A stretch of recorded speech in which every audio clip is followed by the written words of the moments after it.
Good evening, everyone. I'll call the August Washington County Finance and Budget Committee to order. Welcome, everyone. Tonight, we'll have J.P. Ecke to provide the prayer and the pledge. Thank you, Mr. Chairman. Will you bow your heads in honor and respect for our Lord? Most gracious Heavenly Father, we are so thankful that we're alive today and you give us this beautiful earth to live in. And I'm just amazed by what you have created. And I thank you for your word. And in your word it says that the fear of the Lord is the beginning of wisdom. And I thank you that if we would just humble ourselves under your mighty hand, you'll direct us. And we need your direction. We can't do this on our own, so we ask for your help, your guidance, your grace, and your peace to surround all of us. And while I'm thinking about it, Lord, we just pray for the children going back to school and all the school teachers. We have a school teacher on the court today with us, and we just pray your protection and your blessing and your favor upon them. And we ask this in the name of Jesus. Amen. Amen. I pledge allegiance to the flag of the United States of America and to the republic for which it stands, one nation, under God, indivisible, with liberty and justice for all.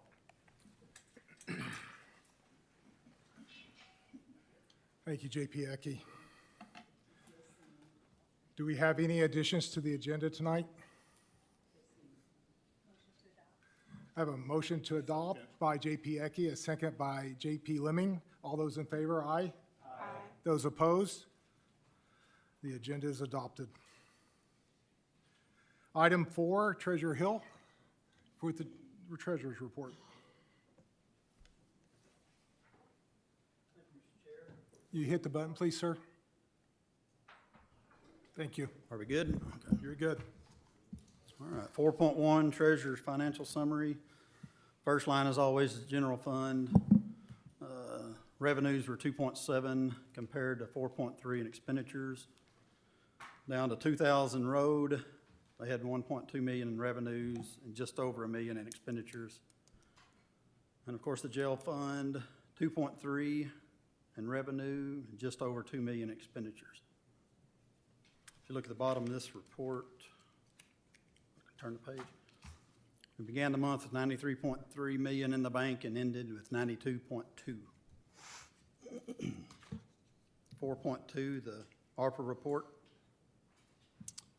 We had about, I think, 360,000 come out for the COVID mitigation project and 420,000 for the EOC construction.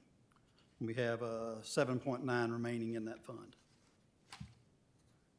4.3 is property taxes for the county general fund.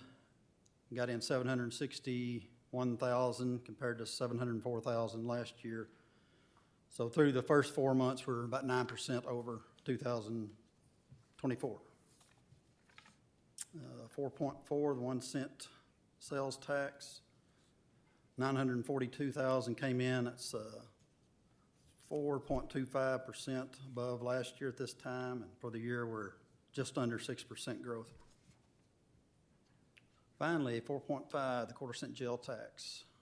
1,448,000 came in, and that's 5.23% above last year, and in dollar-wise, we're $621,000 above last year through the first 7 months. That's all I have. Any question for Treasurer Hill? Thank you, sir. Thank you. Item 5, we have Mr. Angel with the Employees Insurance Report.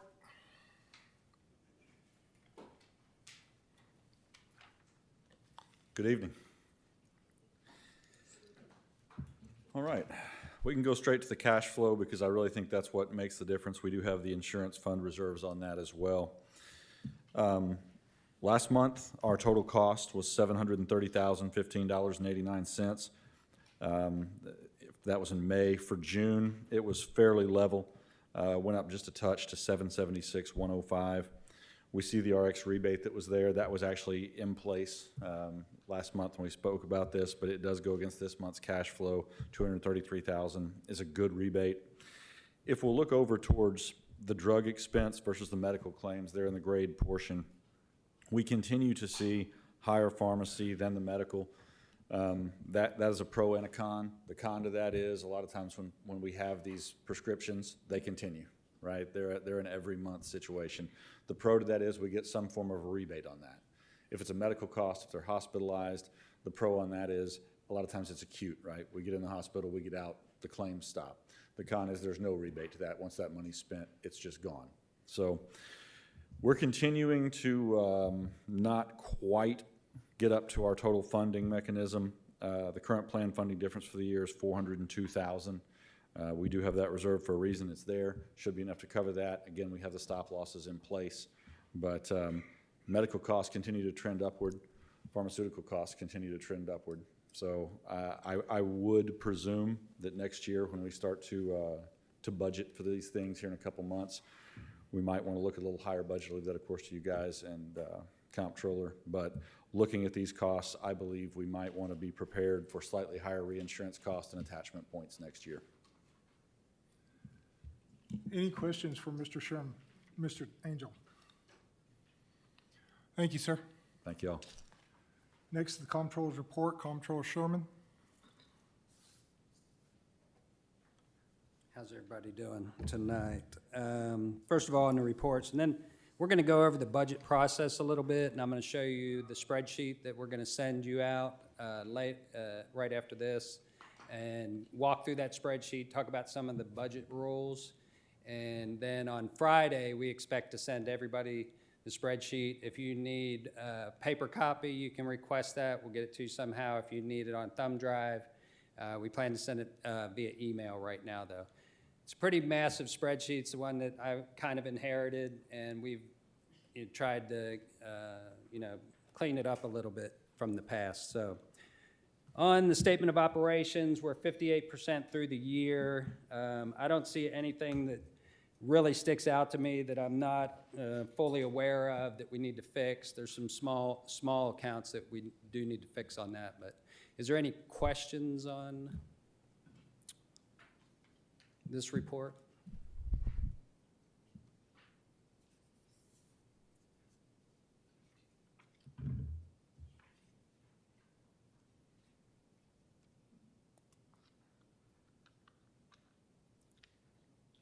Oh, I'm sorry.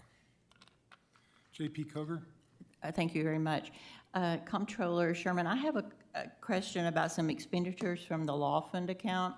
And I don't know, one of them was for $36,030.41, and that paid off a vehicle that was mortgaged at Arvest Bank for Nick Robbins Returning Home, Inc. And can you help me understand why that came out of the library fund and why the county would be paying that off? Sure, and we have the applicable laws and stuff that apply for that. I talked to Counselor Baker. So when that invoice came through, I put a stop on it, and I went to talk to Counselor Baker, and she showed me the law. So that particular fund can be used for anything that advances the administration of justice in the county. It's also under the legislative audit financial management. It's really a 6009 series, which is an agency fund, so it doesn't require appropriation. In the past, I think that it's been put in here for ease. So what I think we really need to do is make that fund whole, because you guys did pass an ordinance, so we need to make it positive. And then going into the future, that's probably going to come off of the budget in general and work like grants. So who owns the vehicle now? From my understanding, Returning Home. Okay. The next expenditure was for $29,999.11, and that was through the prosecutor's office for some kind of forensics extraction devices to extract evidence from cell phones. So is it your understanding that that's why that came through the law library fund? I would say, like, I was not tracking that, The but law library has its own board. They make these decisions of these expenditures. And so I just want to come up here and make sure there's no confusion here, that while the comptroller's office is the agent of that fund, they're not making the decisions of that. That's from the law library board. I think all these questions would be more appropriate of why, how, when, and where to that board. Okay. Thank you, Mr. Sherman. no worries, no worries. Is there any other questions on the statement of operations? Okay. So the next is the unappropriated reserve balance report. And basically, all that does is show you where we are in unappropriated reserves. In July, we passed ordinances of $36,000. So we still have $2.5 million in unappropriated reserves to flow through the rest of the year. So we're looking good there. Is there any other questions on this particular report? Okay, so we're going to pull up the spreadsheet. It's going to be hard for me because I can't see a screen. I think I'm going to turn this way and move this mic this way if you guys don't mind. Okay, so this is the basic spreadsheet. It's a massive spreadsheet. This is the very first sheet. If you go to the very top, anything highlighted in yellow there, you can jump to that individual budget. So go ahead and do one there, Rebecca. See, watch where she's jumping to a budget. That'll take you directly to the budget. Those are individual sheets across the bottom. If you ever want to get back to that main sheet, just go to the yellow highlighted top on top there, and she'll jump back.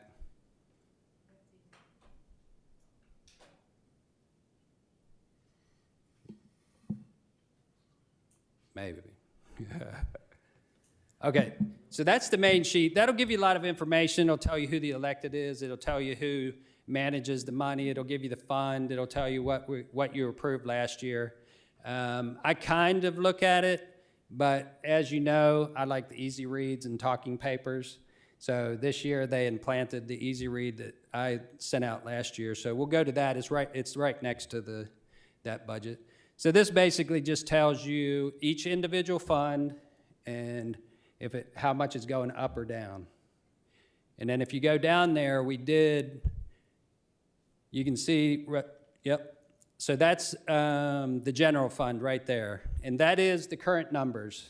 So we're not going to talk about numbers tonight. We're going to give you these, and you guys can dissect it. I'll probably come around maybe one-on-one, and if you want to send me questions, I'll respond to the group. And then if you want to ask the questions in here in public, that's going to start next month. So right now we're looking good on the general fund. All there's below, you can see the total budget, which I can't really see from here. I think it's about 128 million. And last year was 127. Some of that last year, if you remember, was inflated because it was money that we saved, $10 million revenue replacement that we put towards the jail. So that's why I was always taking that number out of there last year. So next to that, there's also, we put in there labor.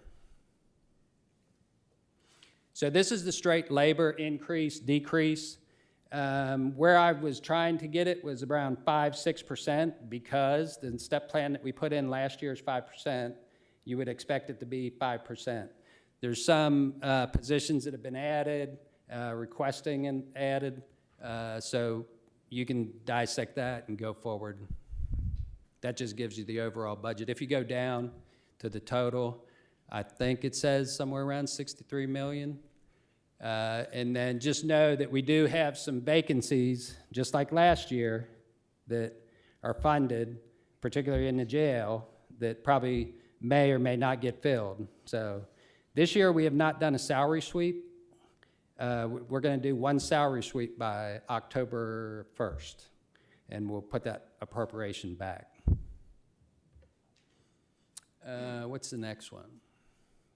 Next tab.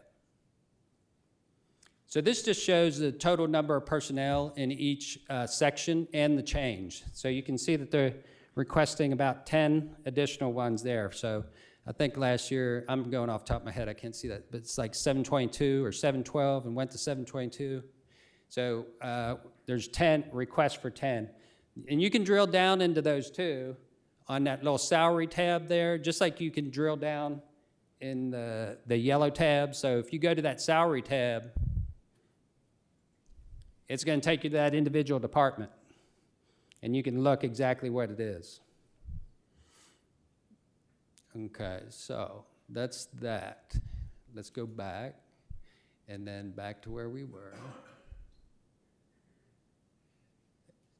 What's the next one? Okay, this is my favorite slide. This is one I look at a lot. This is really comes from Treasurer Hill, but what it does there in the first line, it gives you, and this is really how we budget, it gives you his projections on the new revenue that's going to come in, and then, or the first it gives you the carryover of what is left in the bank, and he's pretty good at estimating what's going to be left based on what we spend. And then we add the projected revenue there, so you see that. And then that's the total amount. And then required by state law, you're required to hold back 10%. So we hold back that 10%. Those are those figures in red there. And then you have what you have available to budget. And then all that line, the last line is, next one right there, is what is requested. So then out of that pops the unappropriated reserve. So right now we're looking on general fund 3.2 million in unappropriated reserve to go forward and appropriate next year. And you know that number fluctuates when we do ordinances. Sometimes we add to it, sometimes we subtract from it. Sometimes we add to it, sometimes we subtract from it.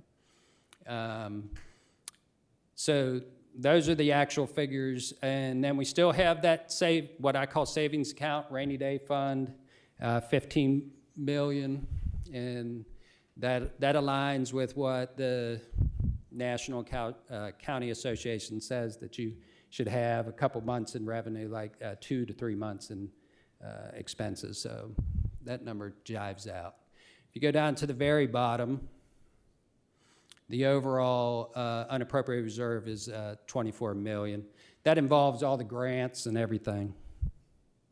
So that particular slide is one that I kind of focus on, and you see sort of the report that I give you there. So that tells us if we're within the limits of what we can actual budget, which right now we are within the limits. What's the next tab?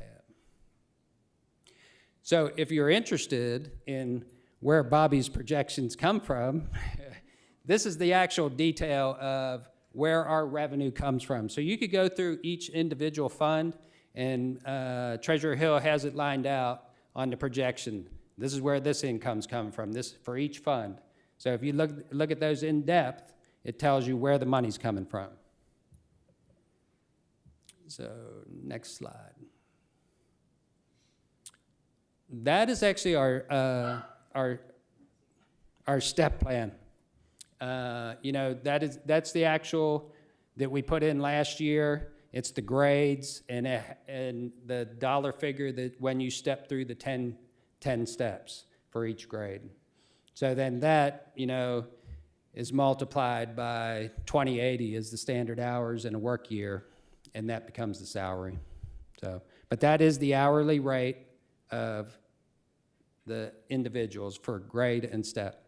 Now, if we come time at the end of the year and we start talking about a COLA, that whole chart shifts, because you just add, let's say you add 2% COLA, every one of those numbers is going to go up 2%. So you can go to the next slide. That's the number of FTEs that are authorized, that you guys are authorizing within each department. So,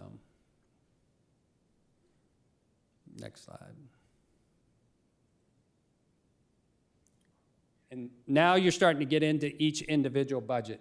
And if you went along the bottom, there's probably about 40 different tabs in there. So each one of those is a spreadsheet. You can always go back to the very beginning, like I showed you, and just click on those, the highlighted blue deals, and it'll take you to that. And usually when you look at that, you can go back to that one.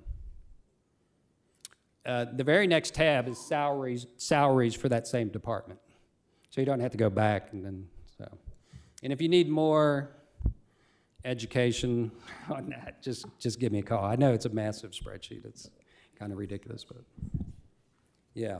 So, but I thought it was important to explain that to you guys this year, so when you're actually looking at it. Couple things I wanted to mention.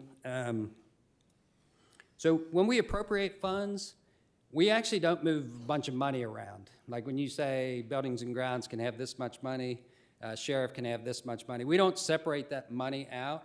What you're doing is you're giving them authorization to hit the general fund if it's coming out of general.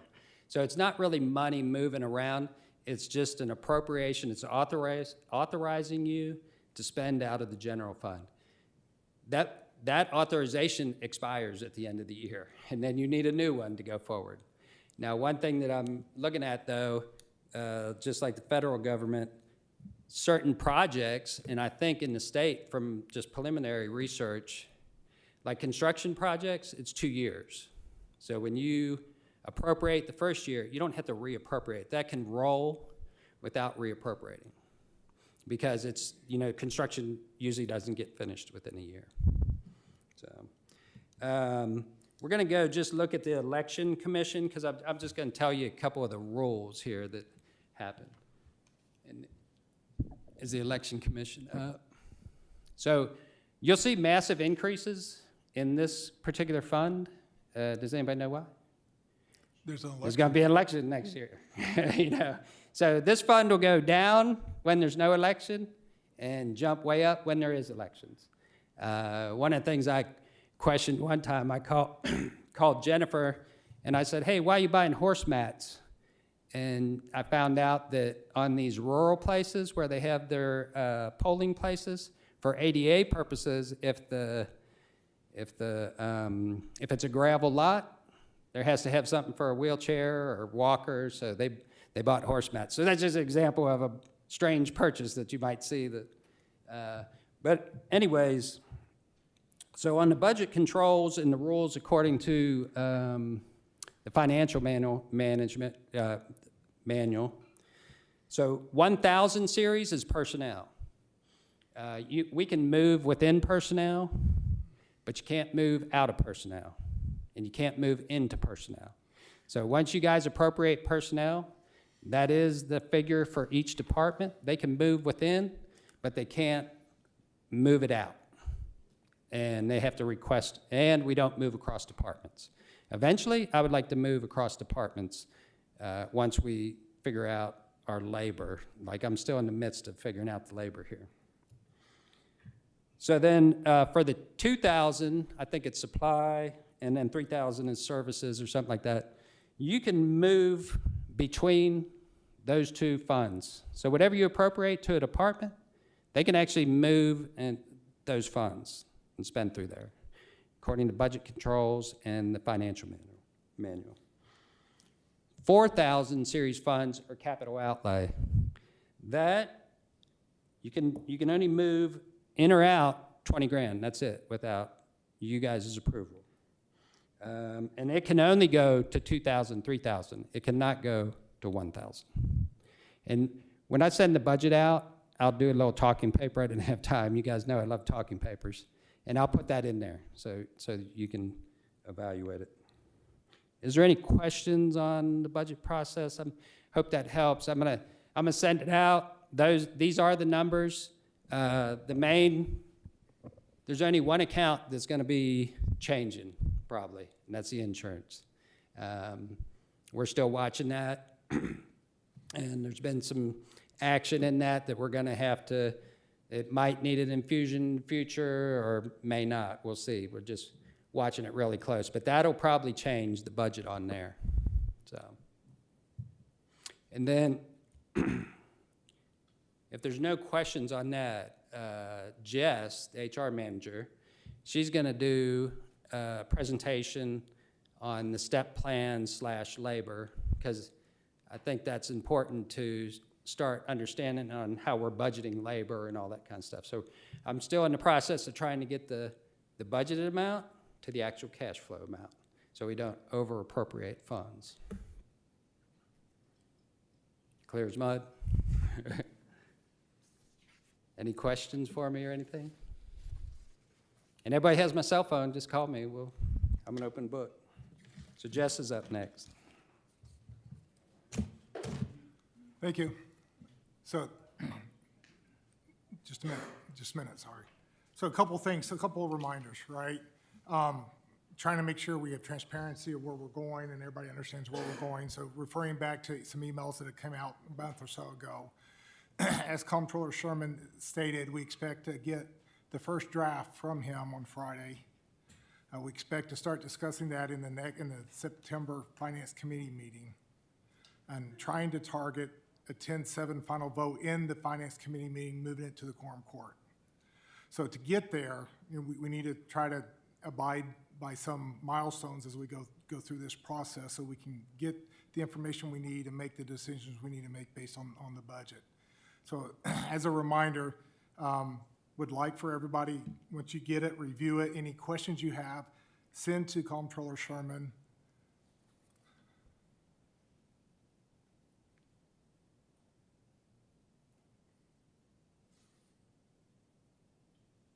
By 8/26, sorry, couldn't find the date.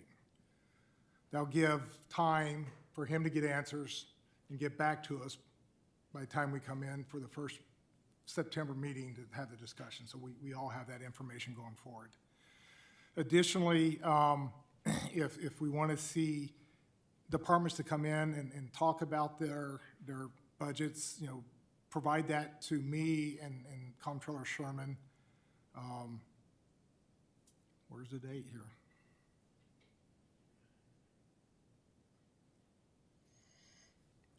Same time frame. I mean, because we got to give them time. And then basically, I'll make a decision whether we call them in or not. It's going to be based on what their budget looks like, honestly. If their budget's very simple, there's not a lot in it, probably not going to bother with it, bringing them in. I know we've already got several requests from JP Stafford and JP Koger, so I've got those listed. Once we get the budget and review it, then I'll make a decision and work with Comptroller Sherman and schedule them in. Any questions? And again, that is in an email that was sent out, I don't know, what was it, a month or 2 months ago, something like that? Any questions on that? Okay, thank you. Judge, you wanted to introduce the next item, which is the Human Resources presentation? Yeah, first of all, I want to say hats off to Comptroller Sherman and his team. Ms. Hinkle's here, Ms. Cody's in the back there. Incredible work on the budget so far, and I want you guys to feel like I feel better about where the budget's at. I'm talking about whether I'm talking about the judge's office or have sitting where you're sitting now, that the prep's going a lot better this year, and I think we're much more prepared. I want you guys to be really proud of where we've brought the county in terms of a fiscal standpoint. Over the years, we are in good fiscal shape as much as we see the challenges. And part of that is I want to bring Ms.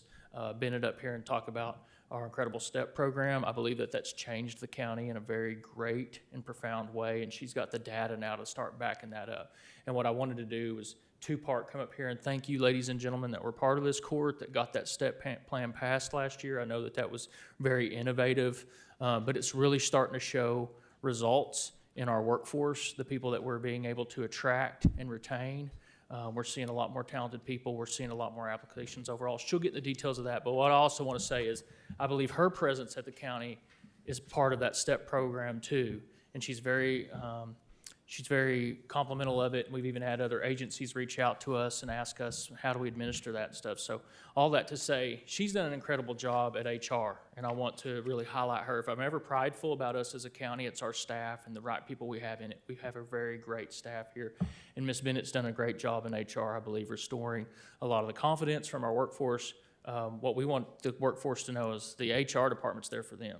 That's their human resources department. I think she's done a great job to re-communicate that to our workforce. So, Ms. Bennett, you're doing a great job. I really appreciate you being here.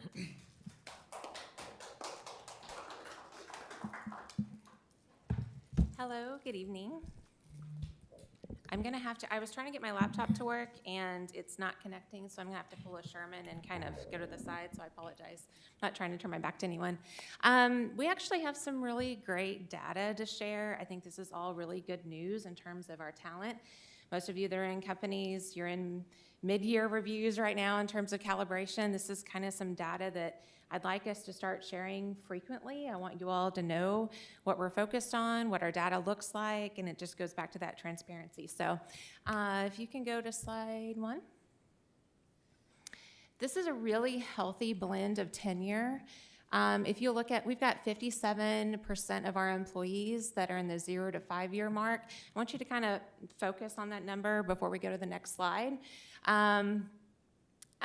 We have really, whenever you're looking at kind of a spread in a healthy organization, I would be concerned if the 0 to 5 is in the 80s or 90s.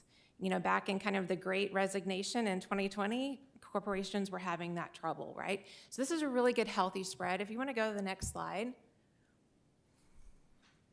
Notice that 59% of our employees are in the steps 1 through 3. And the vast majority of those are in step 1. What that tells us is our step plan is working. We're able to hire at the step 1, 2, and 3 for our new employees, which is great. We also have a really great graph in terms of as we become more tenured, there's going to be less that are at the steps 8, 9, and 10. So we're supporting our tenured staff in a really nice graduated way. You can go to the next slide. This slide I'm actually most excited about.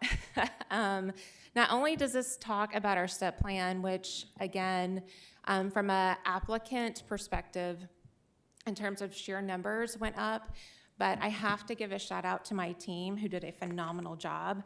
We removed a lot of manual processes that were in our hiring process and our onboarding process and moved it to digital.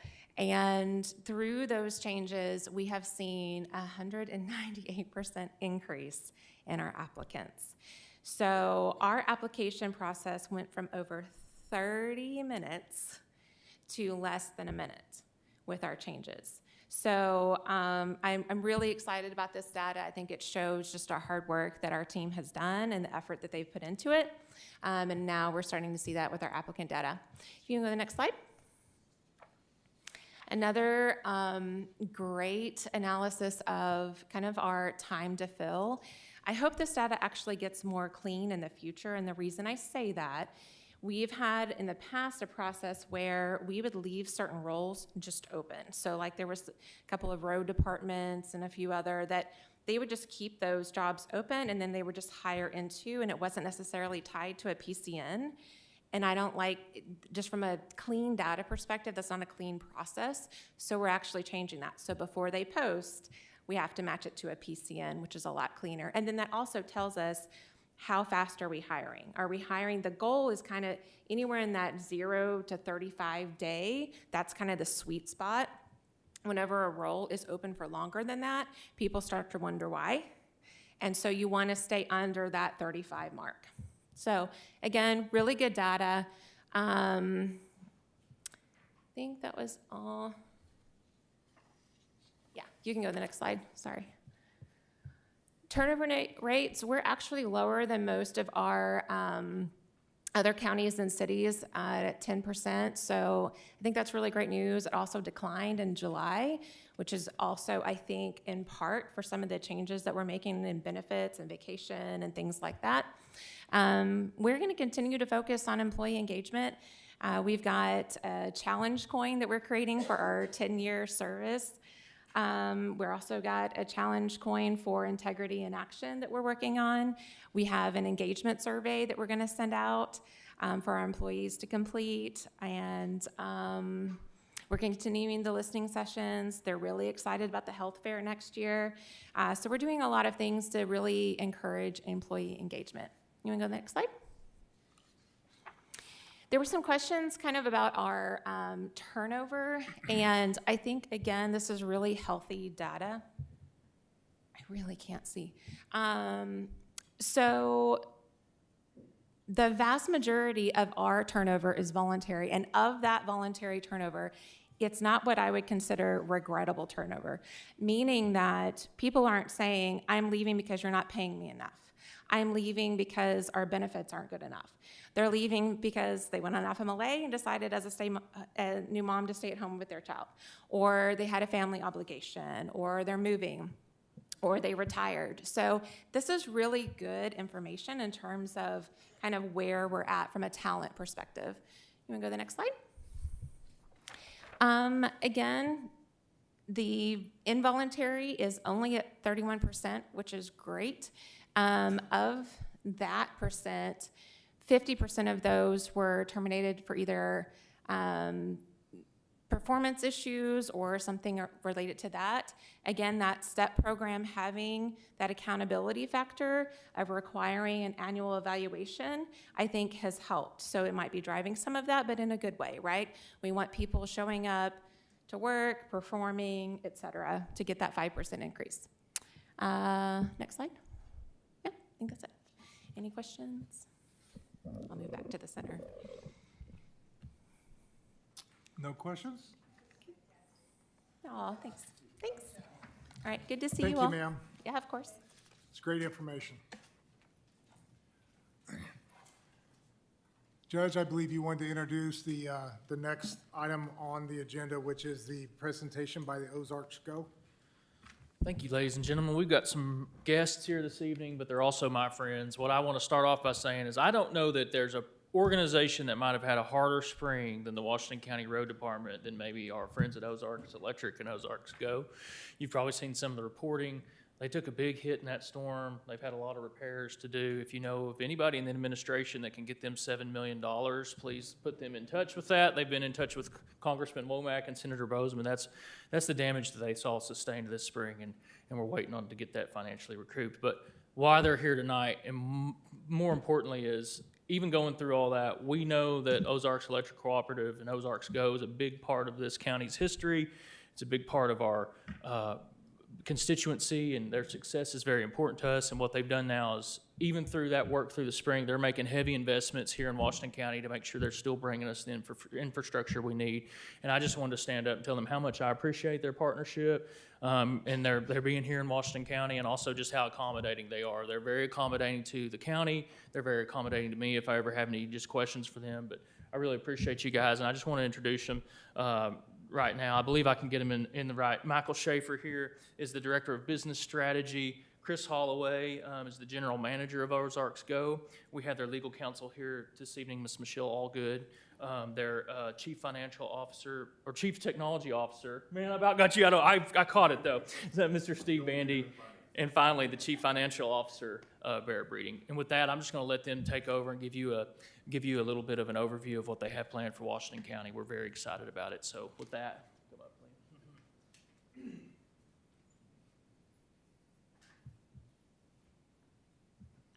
Thank you for your time, Justices. We have some information about Ozarks Electric and Ozarks Go, just for those of you who aren't familiar with us. A little bit of information about some projects we have coming up over the next decade. Where we are right now is trying to determine how quickly we can do these projects. Reached out to some contacts, came up with ideas about ideas to help us with the funding, and one of those is a pilot project. If you're not familiar with the pilot project, it stands for Payment in Lieu of Taxes. So it's basically an agreement between an entity and the county, and agreement to build certain items in certain timeframes for an abatement, a discount on taxes. So I've got some information on here about who we are, what we do, a little information about what we already pay in taxes, and then kind of just a request that we'd like to make of the county to work with us on some of these projects. So if you go to the next one. Just a little bit about Ozarks Go, or Ozarks Electric. We are an electric utility in Washington County, actually in several counties in Northwest Arkansas and in Northeast Oklahoma. We are a not-for-profit utility. We are owned by our members, which means anybody who buys electricity from Ozarks Electric, technically, you're an owner of Ozarks Electric. Our profit at the end of the year, when we finish our tax return, we divide it up between all our members based on the value they provided monetarily to the cooperative, and we put that in an account. Usually every year we give a little bit of that back, the most recent year, and then we try to go back to the oldest year we have open and pay that back or pay some of that back as well. So that's how we operate at not-for-profit. We use that money as our equity to borrow against for what we build. So that's how cooperatives work. We are controlled by a board, 7-member elected board, and they all have to be members and use Ozarks Electric, and they're in districts, so it's spread out across our territory. Ozarks Go is an internet provider. We also do television and TV. Started in 2016 by Ozarks Electric, basically to fill the void of internet in Northwest Arkansas, especially in the rural communities. So I'll go look at our mission here in a minute, but basically we felt that Washington County and other counties around our area really were behind in internet capability for where we should be. So we've built out from 2016 till about 2022 everywhere in our electric territory, and every member now has the ability to get all fiber network, internet, and TV, and we haven't increased our price since we started. So it's a little bit about Ozarks Go. Next. Here's our mission and purpose. Really, you can see, just real quick, not-for-profit and competitively priced for the benefits of our members and community. That's everything that Ozarks does, is try to lower costs, try to have the lowest cost, and try to be reliable and safe. Same thing with Ozarks Go. Try to provide our communities with innovative technology and affordable broadband service. That's the goal. That's what we do. There are no investors. Ultimately, we return everything back to the people who buy electricity from us. Next. Here's a map. The shaded in territory is everywhere we serve. You can see in the red line to the left, there's Oklahoma. Obviously, Washington County is the vast majority of our customers, both from an electric and an internet perspective, right? About 15% of our customers are in Oklahoma, the rest are in Arkansas, and the vast majority of those are in Washington County.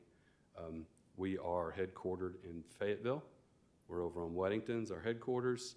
We have a place you can stop in to have payments in Springdale and in Westville, and then we have a small office with some material and crews over in Stillwell, Oklahoma. Next. I'm trying to go pretty quick because there's a bunch of slides and I don't want to keep you here, but if you have any questions, please let me know anytime. So why pilot agreements? What's the purpose of it? Why do counties do them? It's all economic growth. It's a state statute that allows counties to do this, and the only reasons you do it is to either drive new industry, expand or retain an industry, expand your tax base, or some other reason to facilitate economic growth. So if I come ask you to consider a pilot agreement with Ozarks Electric and Ozarks Go, well, then I need to justify what the economic benefit is to Washington County. So that's hopefully what I'm going to do here, and should be the purpose of this presentation. Why does Ozarks want to ask the county to consider this?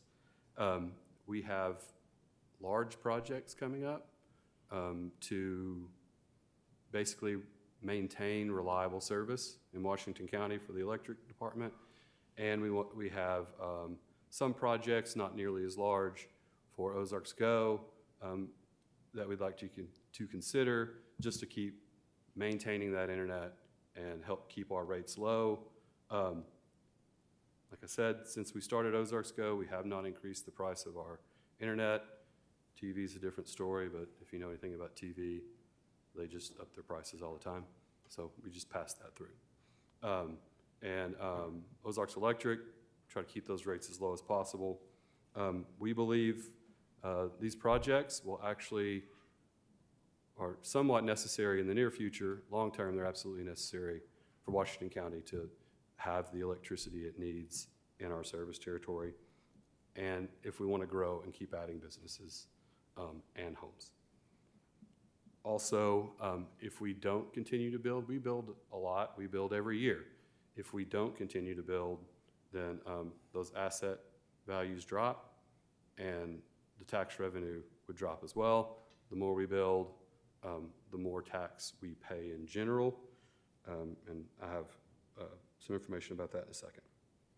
And then also, if we did a project, it helps you hold us accountable to how fast we say we're going to do these, because if we don't do them in the time frame, then we don't get the benefit from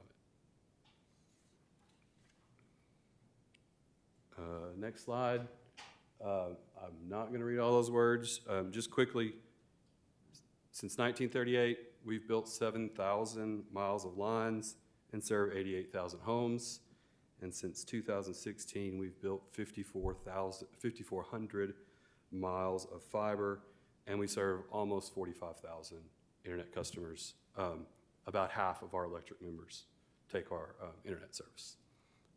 We are regulated by the Public Service Commission. We had to get approval from them on the front end to make sure our electric customers weren't going to subsidize that fiber bill. And we review that mechanism every year to make sure that's not happening. Any questions so far? Yes, sir.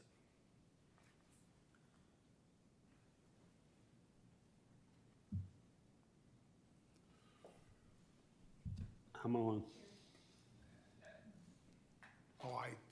Which one? JP, well, go ahead.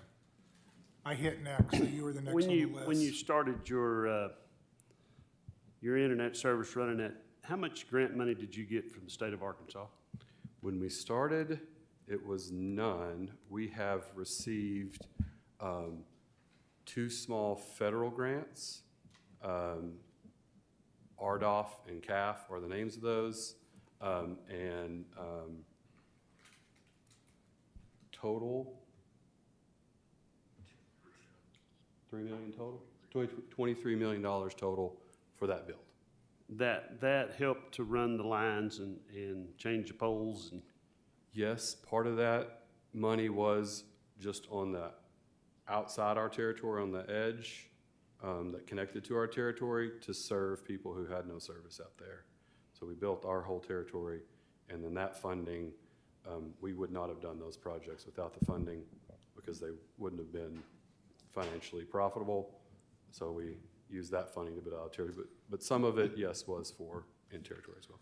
Well, I know it's important for y'all to grow because our community's growing. And I know you was about to run out of electric on the west side of Washington County at one time. That's why you built a substation on the north end. And is Ozark Electric up to $1 billion a year company now? No, we have total assets are just under $800 million for both companies together.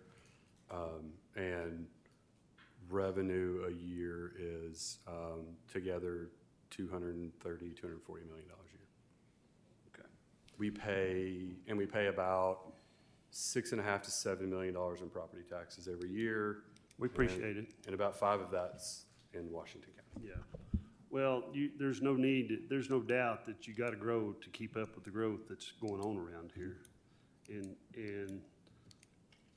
I've been around Washington County for 61 years now, and Ozark's been a real good assets to all of the volunteer fire departments, and y'all been a good asset. And my wife appreciates you. She worked for you for 25 years. So she appreciates you, and I do too. So thank you. Thank you very much.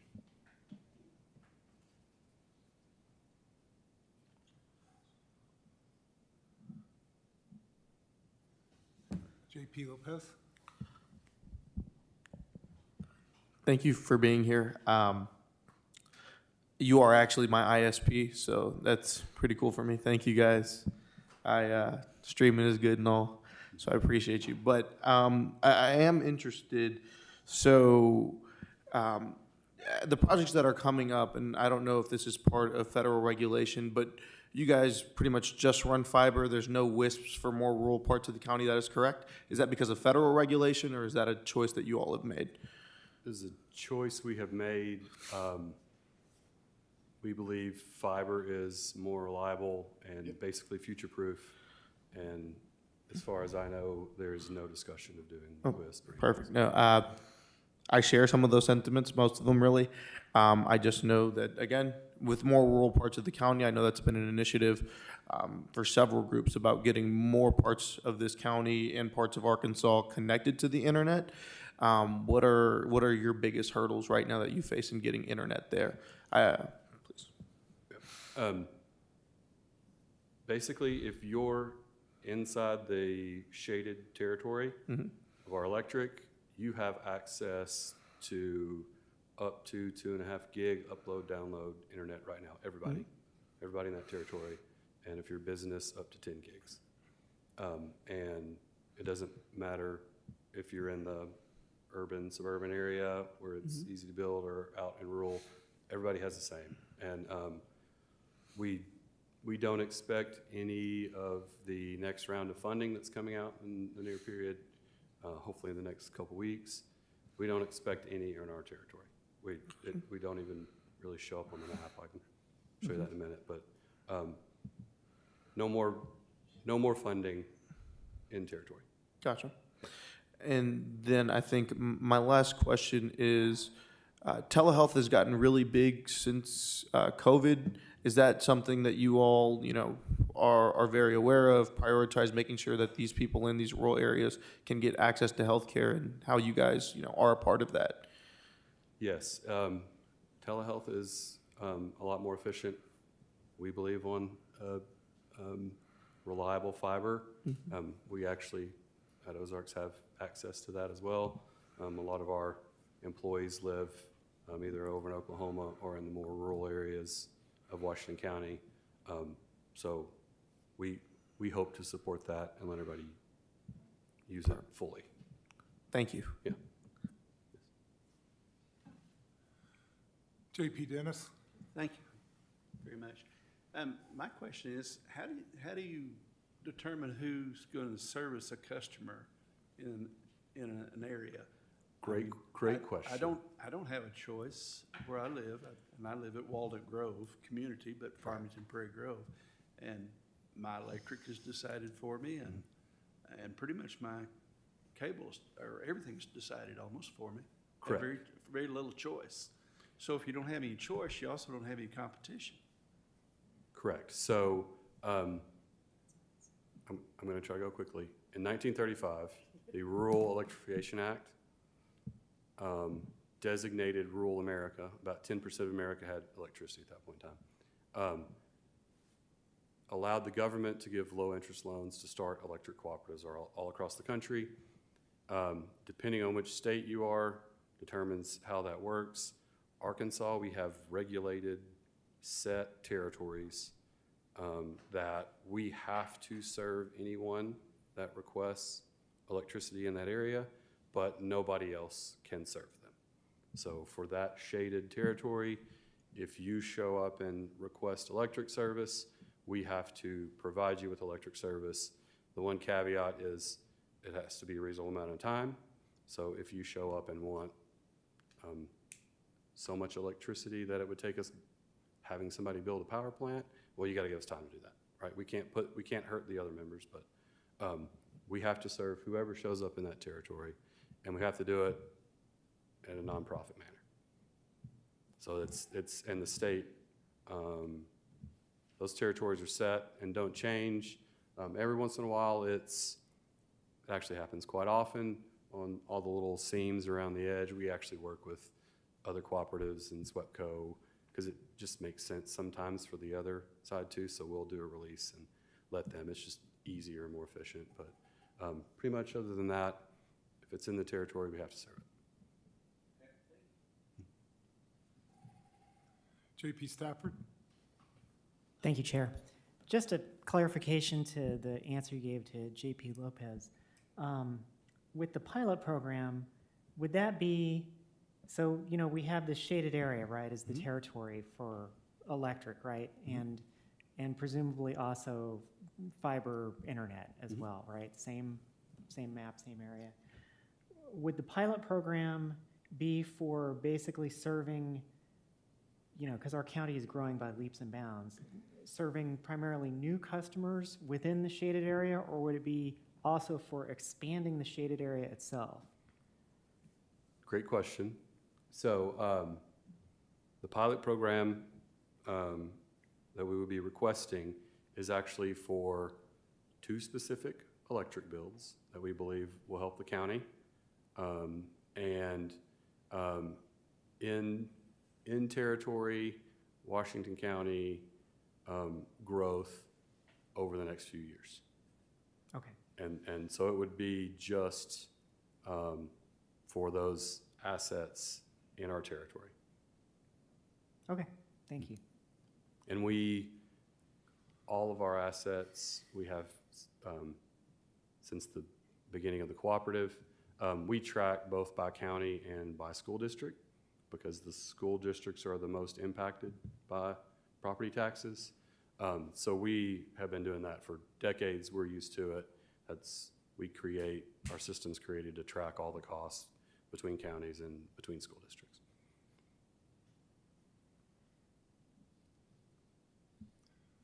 JP Ricker? Yes, sir. The tax money that you're talking about, is that property tax money that you're paying to Washington County, about $5 million? Is that what you said? And does this pilot program take that $5 million away and y'all use it for investment on these projects? Is that what it amounts to? That's a great question. No, we actually went and we've met with Fayetteville School District and Springdale School District to talk to them to make sure before we even started this idea. And they said they would support us as long as it would not decrease revenue. So what we're actually asking, everything that's in place, we keep paying. We keep doing the same thing. Specifically, there are a couple projects, and I'll just get to it. We have to rebuild, we have a transmission system that has 4 loops around basically Washington County. And that's why we're really coming to Washington County, because this is probably 85–90% of our transmission is in Washington County, and it benefits Washington County. So that's why we're coming. So we have to rebuild that project. 7 to 15 years probably to build that. And we know it has to be done probably in the next 20. But things just keep getting more expensive.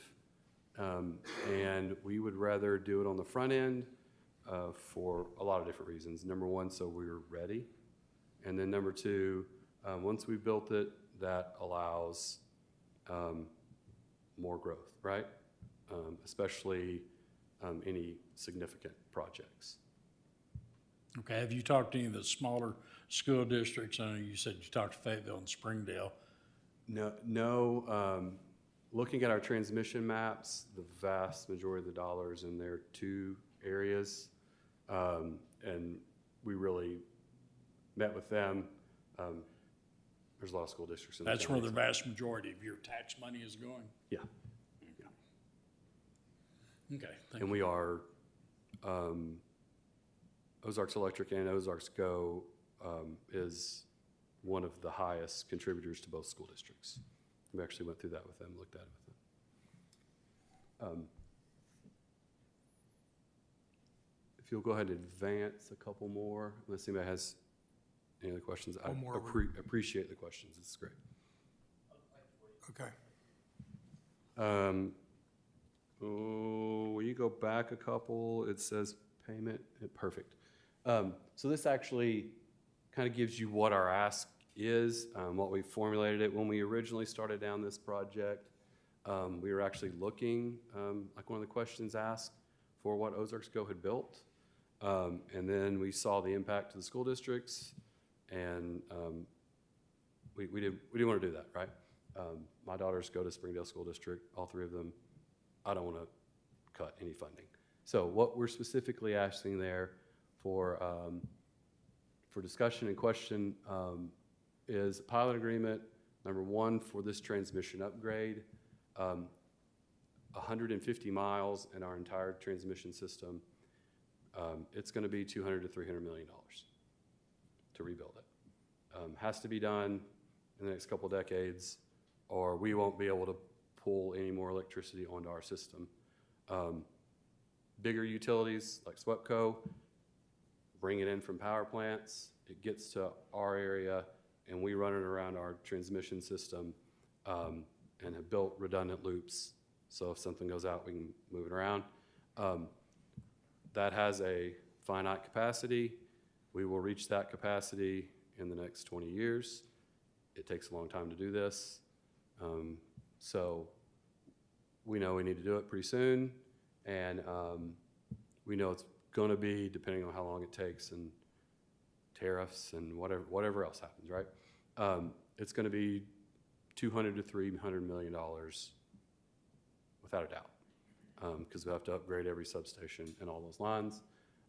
Additionally, our headquarters in Fayetteville, we are pretty much maxed out.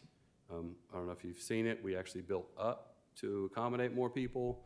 I don't know if we can put any more cars there, period. And also for safety and efficiency, half our crews are going east of I-49 and east of SWEPCO's territory every day to build. So we have those huge trucks pulling trailers of poles and who else knows what, driving all through town. So we would like to have crews predominantly based on the east side. That would actually be in Springdale, in the Springdale School District area, and move some of those crews over there.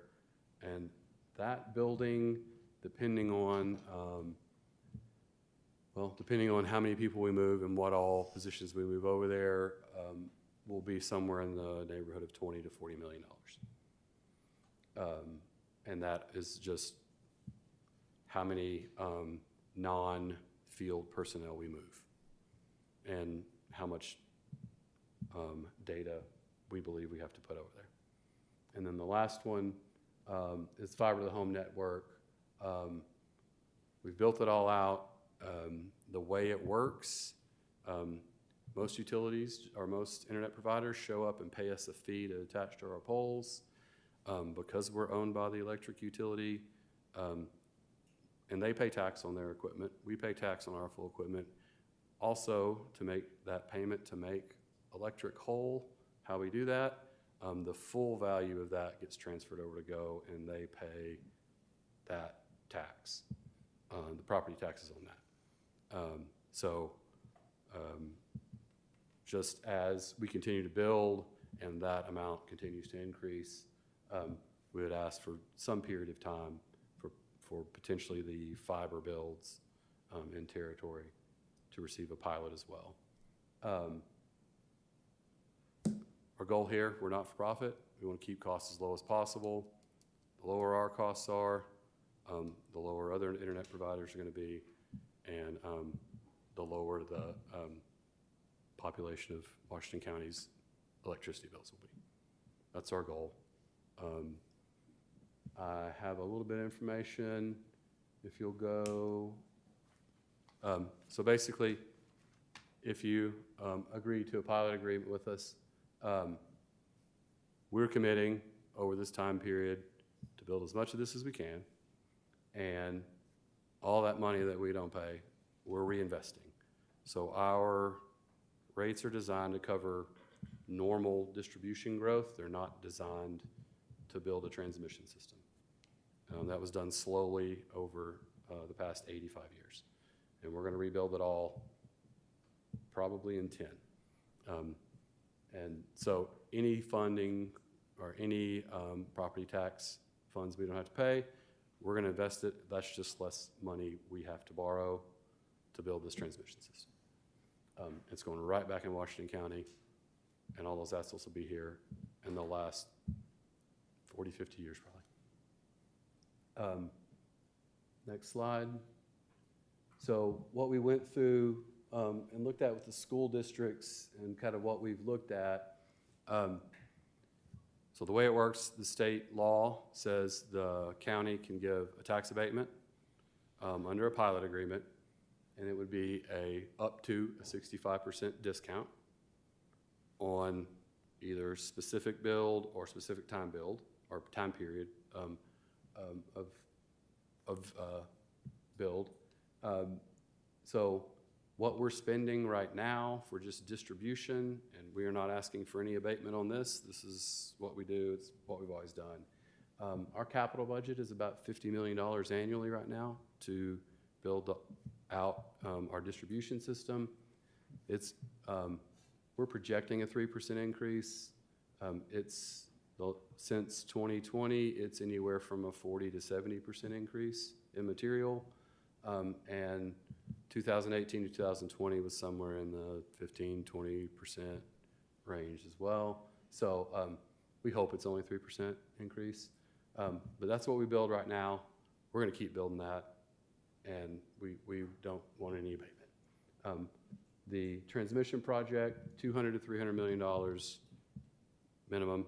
It will be that, and then the Springdale office, 20 to 40, depending on how big we decide to do it and what material costs there. Fiber expansion projects, it's about $7.5 million. Is that annually or is that? It's annually, right? Annually. Right, right. And then, yeah, and then any additional projects. And this, again, this is in Washington County, so if it's in our territory, we're already going to build to it. If it's not, then it's us serving other Washington County residents and other electric utilities. Financial impact. If we keep doing what we're doing, don't build transmission, don't build a new building at that normal growth rate, over the next 30 years, we're going to pay the county about $100 million property tax. If we can build $200 to $300 million of transmission in the next 10 years, and if we can build a building, then even at the abatement, those property taxes go up to $215 million a year. $215 million over that 30-year period is what we're projecting. So it's going to get built at some time. It's just a financial decision at this point and what we can put on our members to pay rates. Anything will help. If we get abatement, we have an incentive and help to build it in the next 10 years. So that's why we came to the quorum court, talked to Judge Jenkins and talked to the 2 school districts. So as you see, shouldn't be a decrease in funding at any point in time. It's just less of an increase in the future for these unusual electric builds and just expanding in Washington County for Ozarks Go. Did I miss anything, guys? Okay. Next slide. I think I covered most of this. I'm not going to go through a whole lot of it. The one thing I will point out, I appreciate Judge Deakins for saying the nice things he said. We do try to work with the county. We're trying to help with their communications and their fiber assets. We have a great relationship with the city of Fayetteville. Many of you probably know they passed regulations on their energy usage. There's 2 water facilities that are in our territory outside of Fayetteville. Huge customer of ours. And the city approached us several years ago and said, we want to go green. We want to go all green. We don't have that capability. So it's going to be difficult for us to do it. We worked with a vendor, got it built, and then went in with them and built battery storage that we funded to help lower some of our peak time costs, to help offset the loss in revenue and income we have. And kind of the project, really the only project in the region like it at the time. There's been a couple other small ones, but that was not a financial benefit for us. That was something the City of Fayetteville wanted to do, and we helped them do it because they wanted to do it, and we want our members to do what they want to do. Next. This is really the last thing I have here. Wanted to point it out. So here's a map of northwest Arkansas and northeast Oklahoma. Red means there's no fiber. Yellow means there's about 50%, and green means 100%. We're the giant green. Ozarks Electric's the giant green territory in the middle. The only area, we have that one little area that's light green. There's a local internet provider there. It's PG Telco. They have some fiber, they have some that's not, so that drives that down. So really, we have 100% fiber in our entire territory, and you can look at counties north and east of us and see where they are. I think it tells a great story about Ozarks Go and the fact that we have built that and not put that on our electric numbers. And I think that's where I wanted to stop. If you have any technical questions about how pilot agreements work and all the legal documents and lawyer questions, I have help over here. She's really good at what she does. That's all you do, right? Pretty much all she does around the state. So what questions do we have? JP Lopez? I think you touched on it just a bit there about energy storage as one of the primary tools that you have to keep costs down as much as you can. There's a lot of new novel battery approaches that they're doing to store energy. There's sand, there's salt, there's so many cool things happening. But what I want to know, does the investment that you're making currently, does that also, are you increasing your storage capabilities as well, or is this just transmission lines? Good question. This is just transmission lines. Okay. And those storage facilities were, two of them were built specifically to help us make it work for the city of Fayetteville. Mm-hmm. Also, a lot of the school districts were approached by solar vendors to build. It works really well for a school district because those produce a lot of energy in the summer months and they don't have a lot of usage, so it really works out. So we did the same thing with school districts to help them do it and help keep us from being hurt too much. What school districts do you remember all? Lincoln, Elkins, Perry Grove, Springdale, that we kind of put together projects that they wanted to do, and so we helped them do it and just try to make us whole and not impact any of the other members. Thank you. Mm-hmm. One request, could you get this presentation to Mr. Allen so he can send it out to us and we would have a copy of it, please, sir? Okay. Yes, sir. Thank you. Any other questions? Sorry. JP Coger? Yep. Thank you, Mr. Chair. Let me try again. There we go. Thank you, Mr. Chair. This is all new to me, so this is a very basic question. I'm going to make sure I understand. Ozarks is asking for abatement of 65%. That means that a decrease. You want to decrease your property taxes by 65%? No? No, everything we pay today, we're going to keep paying. All of the normal, we're going to spend $50 million a year in the future building distribution plant. We want to pay, we don't necessarily want to, but we are going to pay the full amount on that. Specifically, transmission project, a new district office, new facility in Springdale, and fiber builds in Washington County only. We would have we are requesting a agreement where we would pay 35% of what we would normally pay in the future. Only paying 35% on those specific projects, your tax revenue is still going to increase. What was the last thing you said? Your tax revenue is still going to increase. It will only increase in the future. Okay, I did not understand that. It will but- not increase as fast as if we pay the full amount. But if we pay the full amount, then that will just be increased electric rates in Washington County, and probably pushing out construction. Okay, Yeah. thank you. Any other questions? Oh, JP Lemon? This tax break will be for, was it 10 years or 35 years? It's, good question. So, and Michelle, make sure I say the correct thing, please. So basically, we're saying we have a 10-year period to build these assets. And these specific projects during that build time will be a part of the pilot agreement, and we would pay reduced taxes on just those projects just during that period of time.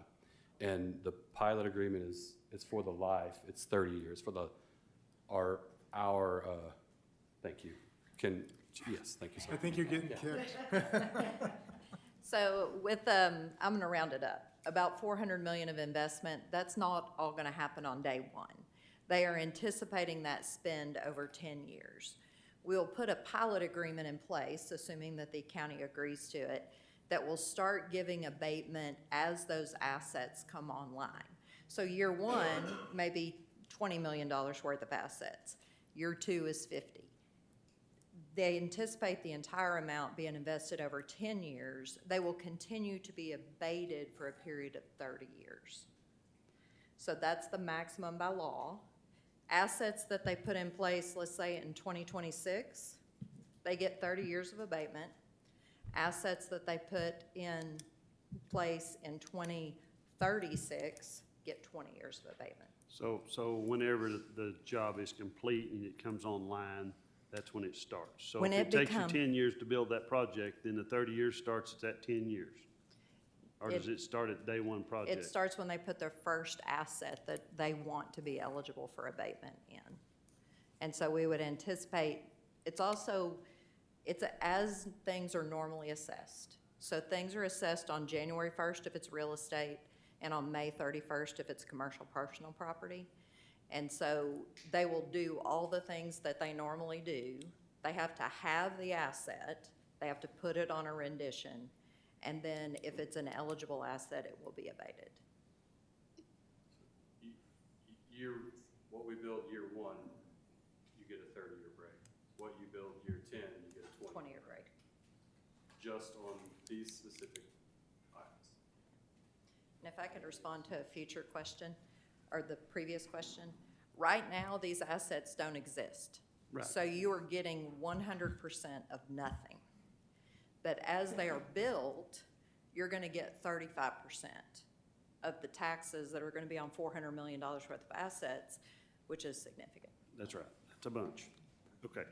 So it's 30 years. Thank you, Michelle. Any other questions? JP Massengill. Yeah, thank you for your presentation. Just trying to wrap my head around the economic part of this. So the reduction in taxes on this new capital investment, how does that go back into, is that gonna reduce customers' bill or keep the customer's bill low, or how is that gonna benefit the Good question. Good citizens question. of Washington? Good question. So that's cash we have to pay, right? Our rates are designed for what we build normally, right? In a normal year. And we borrow a large percentage of that, and we fund with cash a large percentage of that. We have covenants that we have to meet. We have to collect so much money to be able to service that debt. And then we have an equity percentage we have to maintain for the banks, or they won't loan us any more money.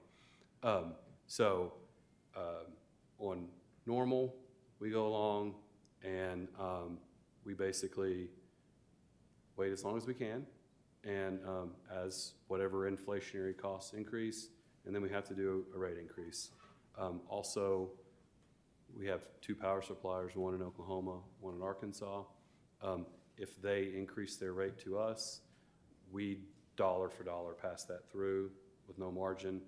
And so that happens periodically. That's what's happened the last couple of years. I expect a few more of those. So any dollars we don't spend for property taxes is dollars that we can spend on building and maintain the equity margin we have to, or maintain the amount of debt service. So you have to have so much income you bring in compared to how much debt payments and interest payments you have to make. So those are stated.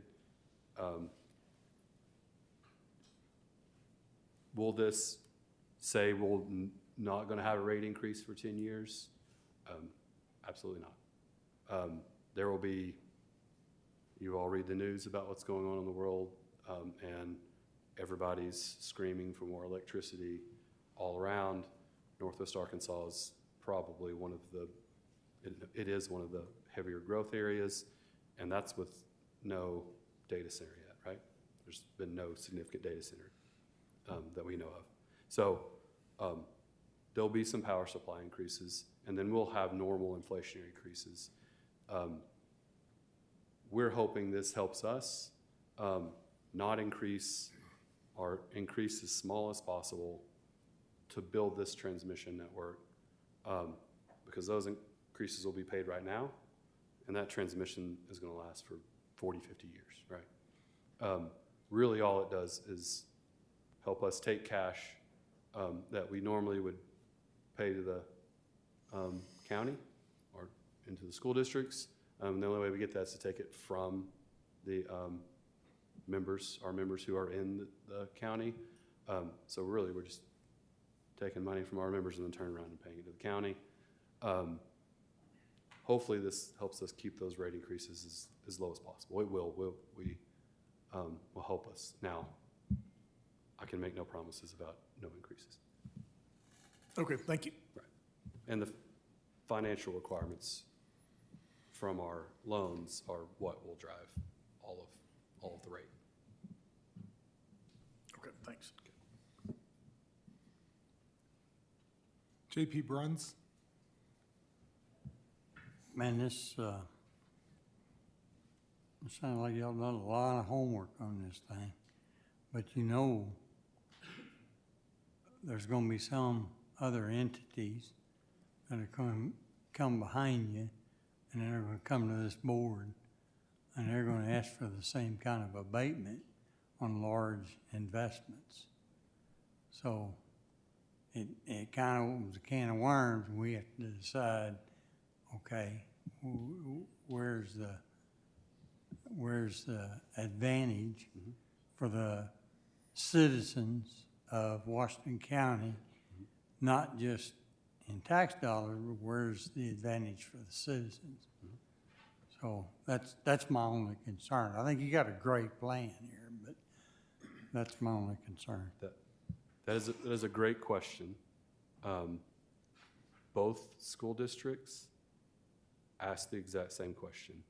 Our response, and again, I'm going to make sure Michelle jump in if I'm wrong. We're an electric utility. There are a very limited number of electric utilities in Washington County.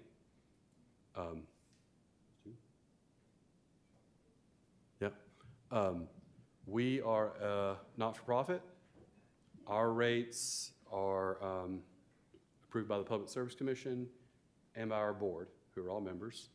SWEPCO's an investor-owned.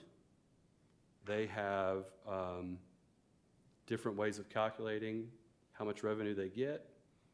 It is my understanding that theirs is based off the cost they have, and that these type of agreements would potentially lower their revenue because they wouldn't have as much cost.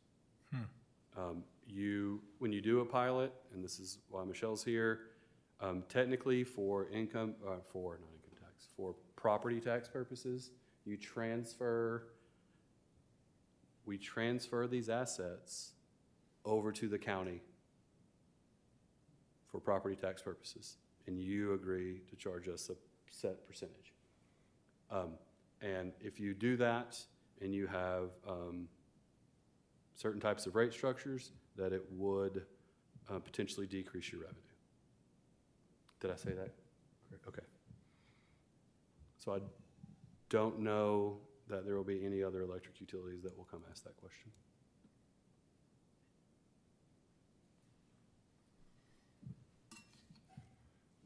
Come back. JP Lemming? There's a lot of ways to study this and look at it.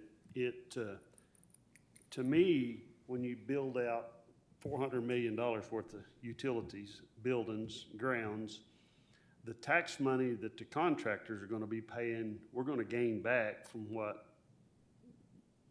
we say we're saving. It's a win-win deal for this county, because we're not going to lose that tax money, because we're going to give you a break, but you're going to spend it right back in the county. The contractors that's building all this $400 million worth is going to be paying taxes on everything they do. So in assets, I mean, it's really the same difference, looks to me like. There would be some benefit there. I mean, it is win-win, and for the electric customers who are not Ozarks electric customers, us upgrading this, I believe, will help them as well. It will relieve congestion in Northwest Arkansas. We will have to coordinate with other utilities. They bring all the electricity in to feed to us. And honestly, we all live in a regional transmission market. So we'll have to coordinate with them. And it should only benefit all of the utilities as we build more transmission in Northwest Arkansas. So I believe it will help everybody in the whole region. But to your question, yes, there will be less tax revenue than could have been brought in. The offset, I believe, to that is we're going to try to do it as fast as possible. And then I don't believe there's another electric utility in Washington County that this would benefit doing. Okay, yeah. Now, other type of companies, different places do pilot agreements for new industries or new things like that. That would be potential request, I guess. But it would have to come to the county, and the county would have to make that decision whether or not it was beneficial for the county as well. JP Coger? Thank you, Mr. Chair. My first question is for the chair. What are we supposed to do tonight? Are we don't approve? We're just listening tonight? No, this is just a presentation of what's coming. There's no proposal, there's no ordinance, there's no resolution that we're going to vote on. Okay, so It's just that, informational we're going to for have us plenty of tonight. time to ask Correct. more questions. Okay, and my question for you, sir, is, and if you mentioned this, I didn't catch it, how did you come up with the 65%? Like, why 65% instead of 50%, or? Thank you. I should have said that. That is, the state of Arkansas has a, come on, she's got it's state statute, basically. So the state has put parameters around this, and 65% is the maximum abatement that can be granted. And it's my legal opinion that 30 years is the maximum period of abatement, the time period. And generally what I see around the state is that when communities enter into a tax abatement proposal or project, it is 65% that is granted. And then there is a consideration of the life of the project. So if you are building a project that only has a 10-year life, you're putting an assembly line in, and it's only got a 10-year life, you don't grant 30-year abatement to an asset that's only going to last 10 years. Right. Okay. Here, it fits the criteria because it's a project that, they're talking about 40 to 50-year life. And so that's why the request is for 65% in 30 Okay. years. Thank you. To your JP question about Bruns? what, oh, Oh, I'm sorry. no. Quick question about tonight. We are more than happy to come back at a future meeting, answer any questions. I believe Chairman asked for an email of a copy for everyone to look at. We will get that. I'd like to send that to you to send out so I can make sure I don't put anything in there I'm not supposed to. Right? And then anytime at your convenience, we'll come back and discuss. Thank you, sir. JP Bruns? Thanks, sir. You know, I wasn't considering any, when I said this, I wasn't considering any other utility company. You know, I think y'all got a great concept there. I really applaud whoever came up with this plan. They did a great job. My concern is like, for instance, I live in Tawnytown. And now are we going to get hit by this waste management saying, hey, we want an abatement. We don't want to fix your roads like we're supposed to. You know, you see what I'm saying is, are we going to get hit with that kind of stuff? And that's a concern that I have. I understand. That's a very good concern. I live very close to Tawnytown as well, and actually, Steve and I helped with the, what's it called?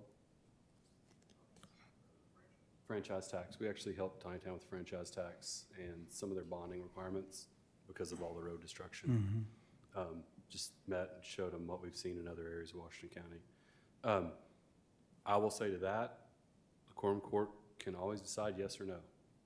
And also, you can ask what's the benefit you're bringing, and is it worth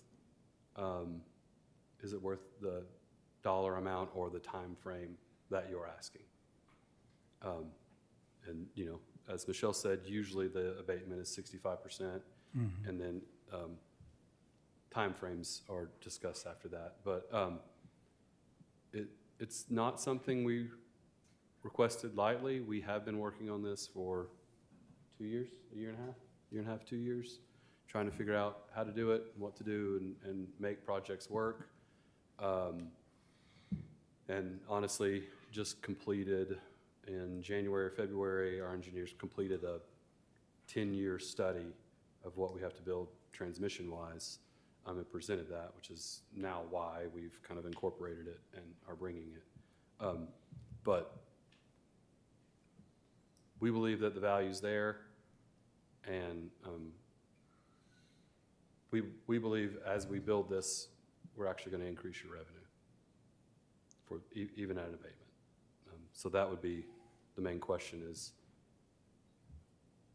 what's the benefit to the county? Well, we're actually going to increase your revenue because we're going to build as fast as we can. And if anybody else asks, I would, you know, usually it's a lot of new jobs, or a giant facility being built with a bunch of. Oh, yeah, no doubt that this sounds very, very inviting, but I just, the only concern I have, which I don't think it would be a big enough concern for me to vote against this, but I think it would still concern me that we would have entities outside of utilities that would, hey, divvy up here, you know? So that's what we have to Fair concern. weigh. Fair concern, yes. So, thank you very much for being here. Y'all did a great job. Thank you very much. We appreciate your time, and we will coordinate with Judge Deakins on when we can come back and answer any questions. JP Ecke? Thank you, Mr. Chairman. Thank you for the presentation. As a member of Ozark Electric and Ozarks Go, it's always a pleasant surprise to get an annual check in the mail, and it's always a surprise. Yeah. And after this past storm, I saw you on Lake Road, Lakeview, working to restore power. and it was incredible watching it happen. But I support this, and I support what you're doing. It seems to me a very well thought out plan that is a win-win for both of us. And if there's anything else that we can do to help support that, or I can do to support that, you let me know. You have my support. Thank you. Thank you very much. We appreciate it. And you didn't see me out there. They don't want me out there doing it anyway. JP Pond? I'm in support of this. Without Ozarks Electric, and, quality of life here would be, in the rural areas, not very good. I was just gonna say, it's pretty unique and obvious. It's obvious to see that, you're an infrastructure provider. And we don't really, we the county, this is an infrastructure that you don't come and take money from us. We still take money from you. And the number of homes and businesses that this growth is they're going to demand. They're going to demand this infrastructure to increase. And the revenue that the county will receive from this growth, from these homes, businesses, it's going to more than make up for it. I appreciate what you're doing, and I appreciate you coming and presenting this. Thank you. It's just something that, let's just imagine what we would be looking at with this growth and this demand, this influx. And your cooperative, our cooperative, not being able to keep up with the demand. I look at it as a must. You got my vote. Thank you, sir. Thank you. Any other questions? Sir, anything else you want to wrap up? Okay. No, I'll let you move on with your meeting, and All right. we will come back and answer any questions and have any discussions we need to. Thank you for your time. Thank you for coming out, providing the information. Thank you for your time, and thank you for all the questions. It's better than me reading slides. Thank you.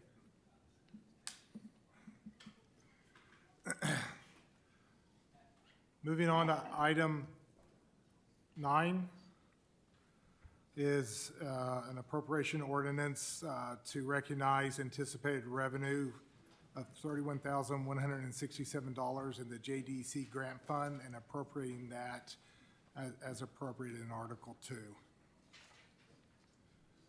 JP Ecke? Thank you, Mr. Chairman. I'd like to make a motion that we approve 9.1 and pass it on to the full quorum court with a due pass recommendation. So I have a motion to move item 9 to the full quorum court, the due pass recommendation by JP Ecke, seconded by JP Dean. All those in favor? Aye. I'm sorry. Any discussion? Apologize. Okay, we were good. Let's go. Motion by JP Ecke, seconded by JP Dean. Any public comment? God, what's wrong with me? Where's my notes? There it is. Seeing none. We had a motion by JP Ecke, seconded by JP Dean. All those in favor, aye? Aye. All those opposed? Okay, pass on to full quorum court.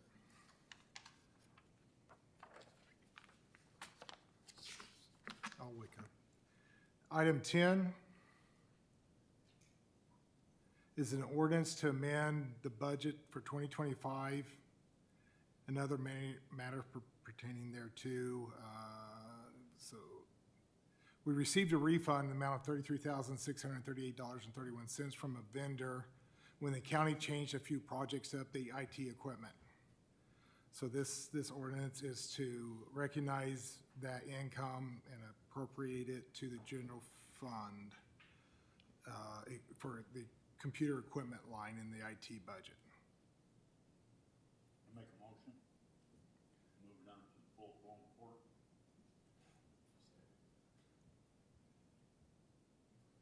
Any discussion?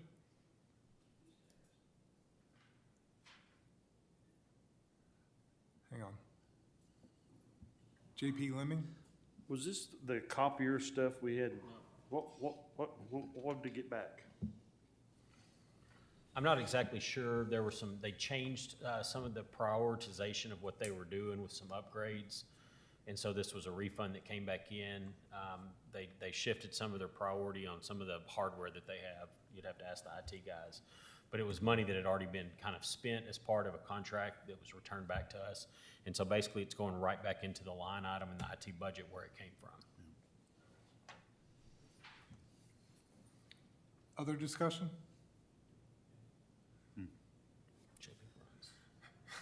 Citizen comment? Nope, JP Bruns. Oh, sorry.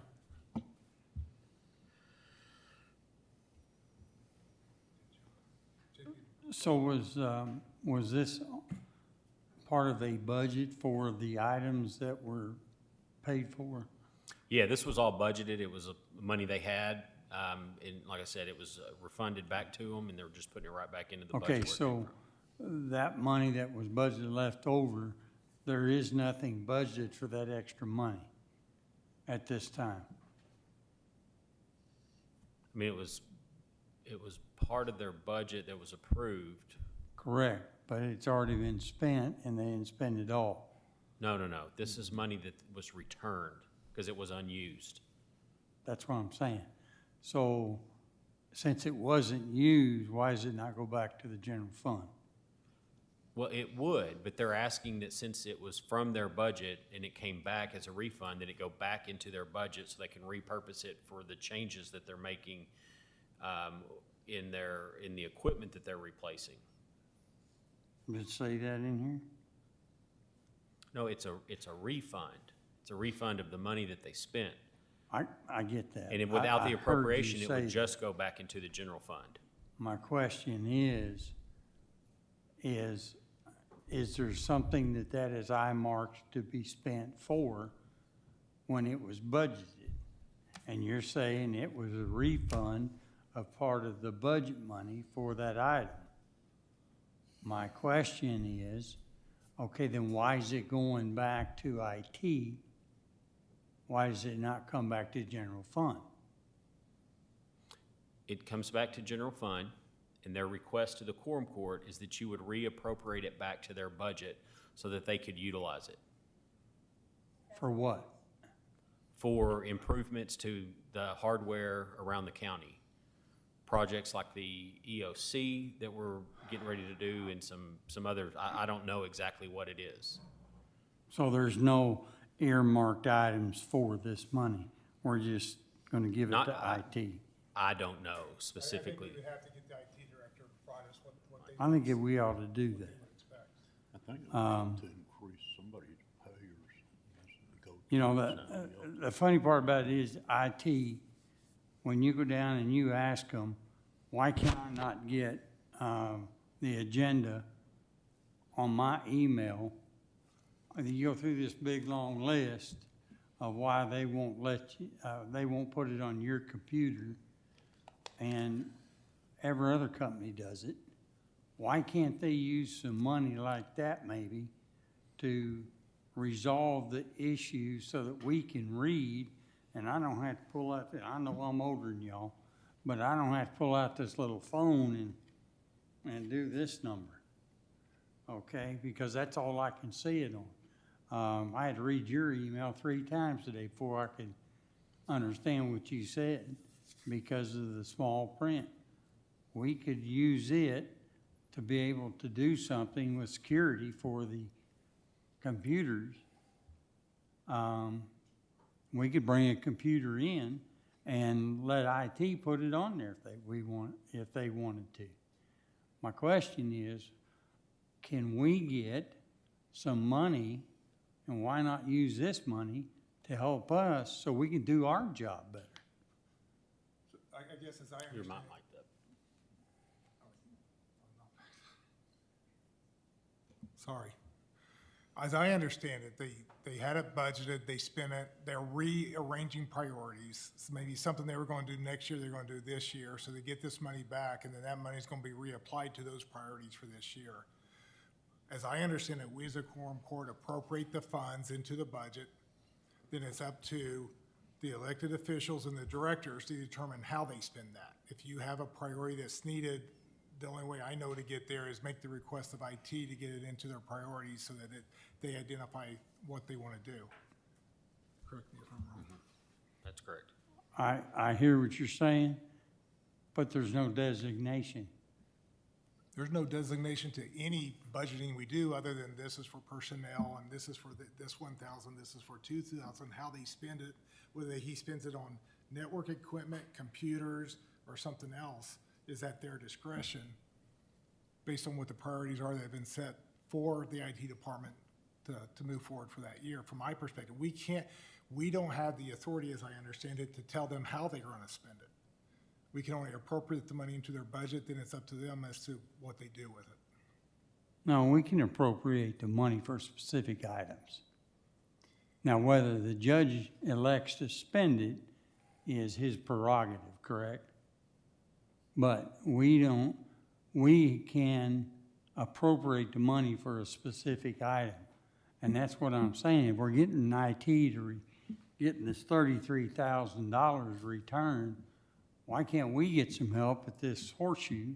Maybe I'm the only one here that has a problem with reading these little telephone emails, but we need to do something better than what we've got.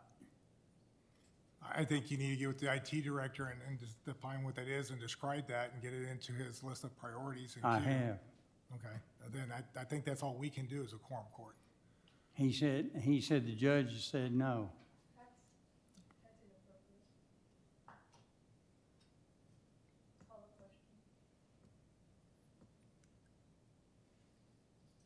Hold a second.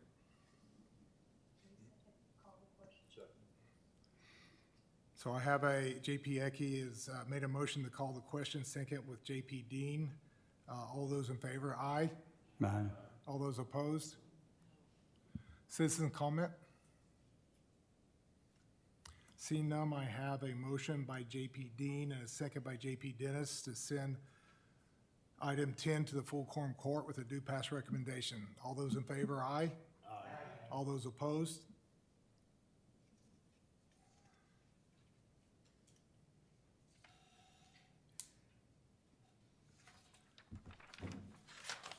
Item 11 is amending the DIM grant for the 2025 budget to correct errors. Evidently, in February, when we passed ordinance 2024-10, it had carryover revenue from various grant funds for 2025 that was incorrectly, amounts were incorrectly carried over, and this will correct that discrepancy, and the incorrection down below is DIM grant fund 880,589.54 to 884,338.22. JP Coger. Thank you, Mr. Chair. I'm not sure who this question is for, maybe Comptroller Sherman, but how is it, I mean, I'm just curious, because some of these are large amounts, like from 880 to 884, but it was, maybe there were bills that were outstanding that we hadn't taken into account or something? Is that why the figure should be off that much?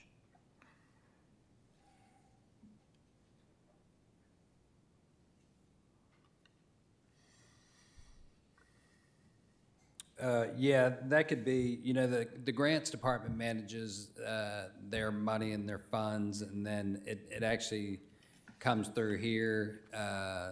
They recently just hired an additional person, so I think that's going to help out as far as the accounting back in the grants department. Basically, it looked like a $4,000 error that occurred. That would have been on calculating what was actually rolled over probably at the first of the year. So they estimated probably they said it was too short. So actually, it's more money than they said that they were rolling over. So there was an additional $4,000 that needed to roll over. Okay, okay. I just kind of tried to understand that. Yeah. Thank you. No problem. JP Massengale?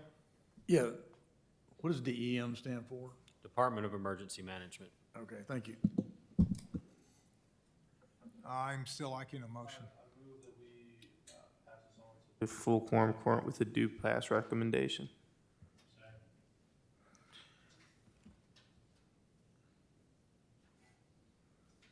Any other discussion? Verbiage was correct, right? That was good. Any citizen comment? So I have a motion to pass item 11 onto the full quorum court, the due pass recommendation by JP Lopez, seconded by JP Riker. All those in favor, aye? All those opposed? Okay, I'll move on to full quorum court.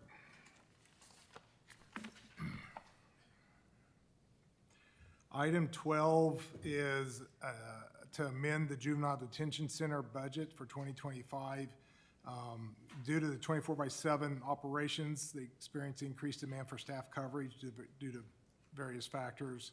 What they want to do is transfer $30,000 from their professional services line item to the overtime other premium compensation line to be able to provide or cover staffing through the end of the fiscal year.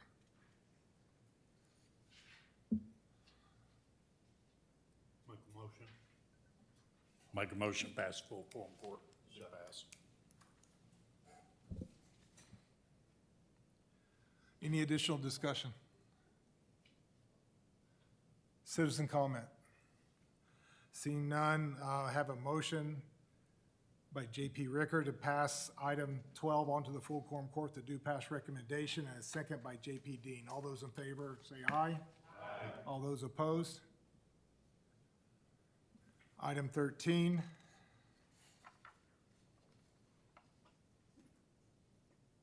So this is another item that's recognizing additional grant funds from the AOC Juvenile Court Division 8 grant fund and appropriating it to the appropriate budgetary line items.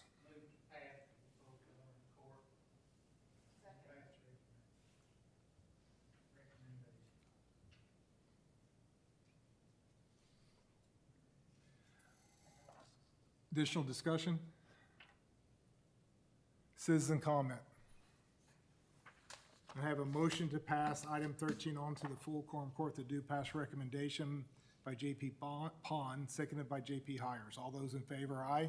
Aye. All those opposed? Item 14. It's amending the CSU fund for 2025. This is another passing of an ordinance 2024-10, which had carryover revenue from various funds, and it incorrectly stated the carryover amounts, and this is correcting that. It's correcting it from a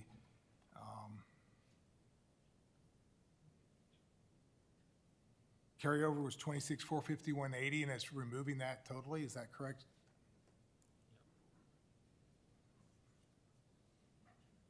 The assistant comptroller explained this to me before she left, so I wasn't tracking this, but supposedly we appropriated money from the general fund and the grants did it too. Is that right, Brian, I think?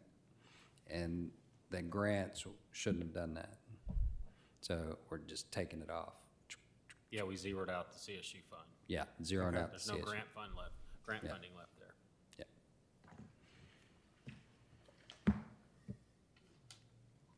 Make a motion to pass this on to the full quorum court with the recommendation.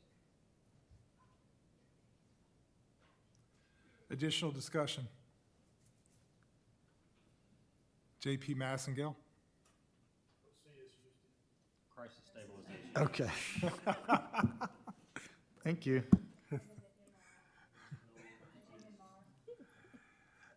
Additional discussion? Citizen comment? So I have a motion to pass item 14 on to the full quorum court, the due pass recommendation by JP Ecke, seconded by JP Dean. All those in favor say aye. Aye. All those opposed? Item 15 is a resolution requesting a physical impact. JP Koger, would you like to introduce this? Yes, thank you very much, Chair. First of all, the physical impact statement is just an estimate. And for people in the audience, people who might be watching online at home, Washington County is in the process of constructing a COVID mitigation unit at the Washington County Detention Center, which will add an additional 88 beds to our 710-bed jail facility. That's a significant expansion of capacity, and it comes with a long-term financial commitment that goes far beyond the initial cost of construction. A physical impact statement is about doing our due diligence as the county's legislative body. Our responsibility is to protect taxpayers by ensuring we understand and can plan for the operational, staffing, maintenance, and associated costs that will follow without asking for a tax increase down the line. This expansion may not be finished for another year, but we're about to begin the 2026 budget process. Identifying these impacts early allows for better allocation of taxpayer funds, avoidance of budget shortfalls, prevention of emergency appropriations, and protects vital county services. If we wait until the last minute, we'll be reacting instead of leading. When you buy a home, you consider the full cost: mortgage, insurance, taxes, utilities, maintenance, not just the purchase price. It's important to evaluate financial consequences before committing resources. In business, it would be very unusual for an expansion or just a project of this size, around $20 million, to be approved without a detailed financial forecast. It's a basic element of sound management to calculate upfront cost, long-term operating expenses, and potential risk. A CEO who failed to take that into account would likely be in trouble with his board of directors. Our board of directors are the taxpayers of Washington County. Local government should meet or exceed that same business standard. But it's not just about additional jail beds. It's about committing taxpayers to decades of staffing, maintenance, medical care, utilities, and other operating costs. A physical impact statement provides the facts that we need to plan for those obligations responsibly. At this time, I do not anticipate the county would need to hire outside accountants or consultants to prepare this estimate because we have a very experienced building commissioner, building and grounds people, accountants, who can take current cost and data and use that to project estimated cost for operating and maintaining these additional beds. If I'm wrong, we can address that later with an appropriation ordinance, but I don't see that as being necessary at this time. We're about to start the 2026 budget process, and I expect there will be items in the budget that will require large upfront expenditures. Before we commit to those and increase any budgets, we should know what we're looking at down the road related to the added jail beds. Passing this resolution states the quorum court believes a physical impact statement is fiscally responsible and necessary for prudent governance, and it sends a message that this body values transparency, long-term planning, and physical stewardship. So I make a motion to pass this onto the full quorum court with a due pass recommendation. Thank you, Mr. Chair.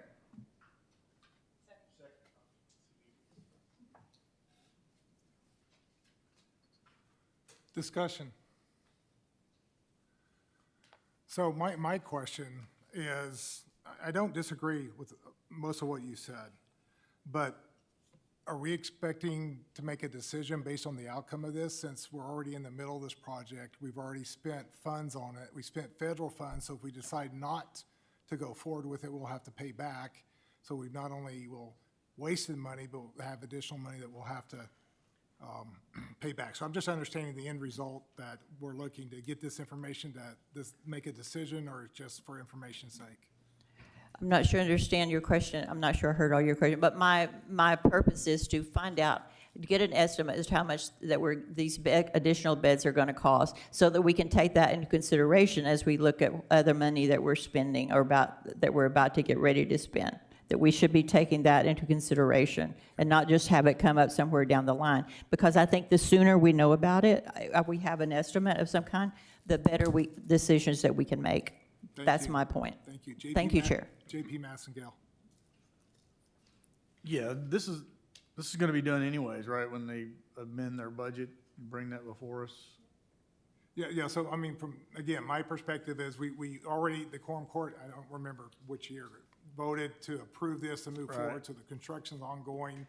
We're paying for it now. We're using federal money for some of that, right? That doesn't expect to be done till the end of '26, which means this would be requested from the sheriff's budget in the '27 budget, most likely. Okay. So I don't see it being necessary at this point. Okay, so I'll pass on, because in my mind, I'm like, this has got to have already been done, right? For all the reasons JP Coker pointed out. So I reached out to the Sheriff's Department and basically got from them that they had looked at this, and they do have what they think it would be, about $800,000 per year, broken down, not exact, but broken down to about $700,000 for personnel, $70,000 for utilities, and $20,000 for cleaning supplies and miscellaneous. So that's what they expect that to be. I don't know if that satisfies what you were looking for, but I just wanted to bring that as information for everybody. I appreciate that, but I would just like to have it in a written study that we can have, that I can see. I appreciate that you contacted them. I really do. But I still think we need the physical impact study. Any other discussion? Citizen comment?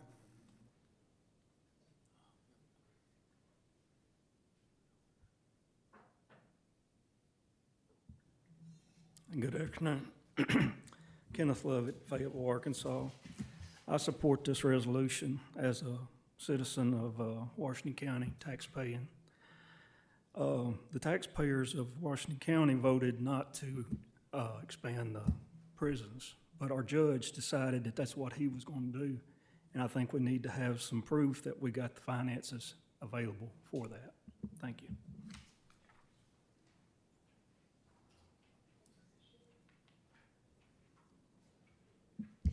Hi, excuse me. Stephanie Schufelt. I live in Springdale in Washington County, and I also support this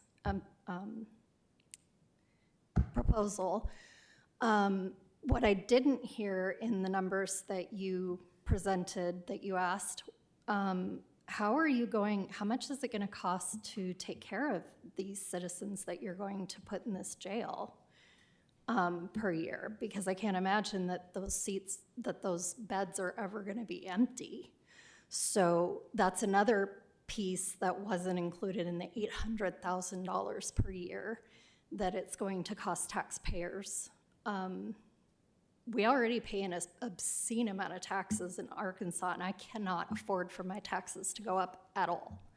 So if this is something that's going to increase our taxes, I feel like we should have some idea as to the actual, a little bit more thorough amount it's going to cost us as tax-paying citizens. Thank you. Thank you. Citizen comment. Seeing none, for item 15, we had a motion to pass to the full quorum court with a due pass recommendation by JP Coger, seconded by JP Hires. All those in favor, aye? Aye. All those opposed, no. All those in favor, raise your hand. No, a division is assembly, they need to stand up.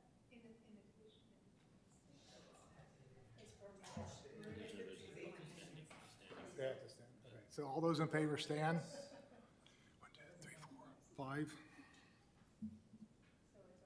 So that, do I do the no too? Yes. All those not in favor stand.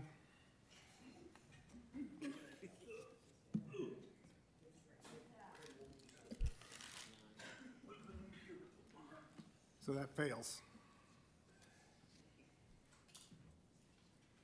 JP Hires, did you have a question? Okay, About sorry. this. Yes. I didn't know if I missed you before. No. I just wanted to make a motion to add items 9, 10, 11, 12, 13, and 14 to a consent agenda.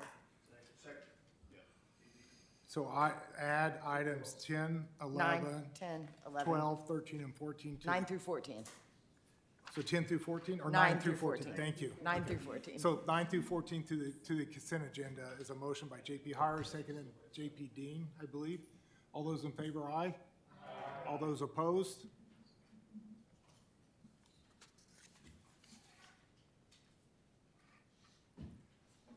Citizen comment, right? That's the last of our agenda. The next agenda item is citizen comment. So anybody has a citizen comment, 3 minutes per person for a total of 12 minutes.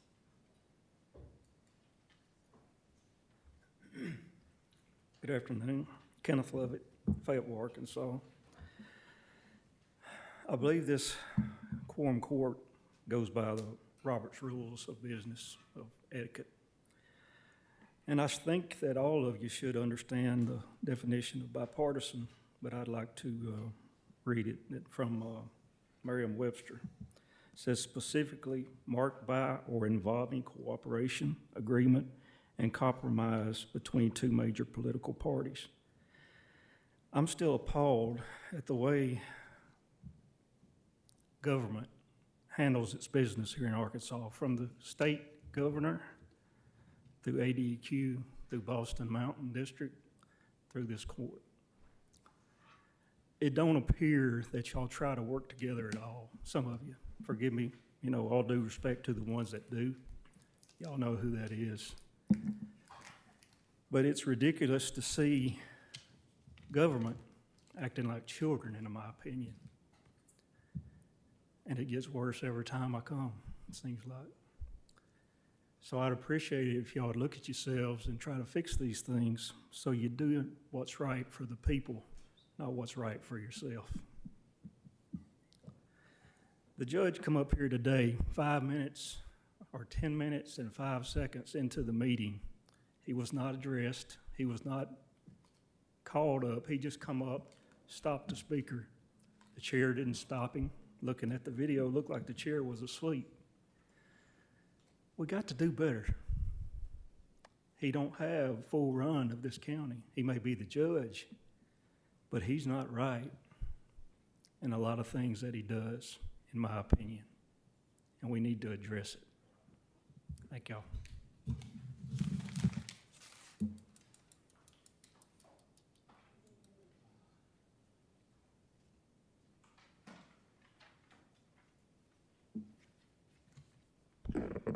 Sherry Main, 15451 Ridges Road, Fayetteville.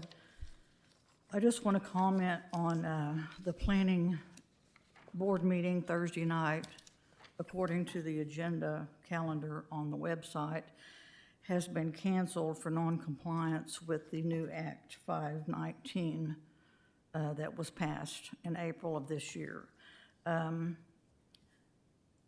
What's going to happen is we're going to get behind, and the whole thing of making things easier for the applicants that come to the planning board for a CUP or a zoning change is to expedite it and get it pushed through. By not having these meetings and kind of just putting things on hold until this body decides what it wants to do to be in compliance is just backstepping. And I respectfully ask that amendments be made to our original zoning ordinance we have now, establishing the planning department, the planning board members to meet the Act 519 by adding members in the unincorporated areas to meet the criteria, and also to give them a raise of up to $250 for no more than 4 meetings per month for each meeting they attend. I think that's the least you can do for the planning board. They work hard.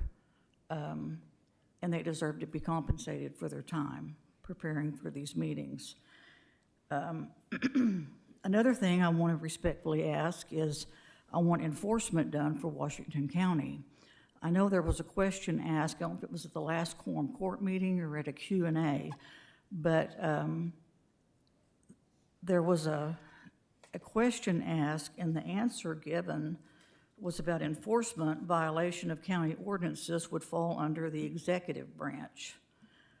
Attorney Lester will step in after violations to the ordinance are issued. If they still are in noncompliance, he will send a letter and start enforcement through court proceedings. Well, we've had court proceedings. We have an injunction. And to my knowledge, it hasn't done anything to stop the truck traffic coming from Whittington Mine onto Harmon Road. This concerns me. I've had lots of people call me because I just live up over the hill from Harmon, and I can hear the dozer running, the graders running, the track hoes running, the dump trucks running. They are not supposed to be operating on this property, but they continue to. That's time. Thank you. Thank you. Citizen comment.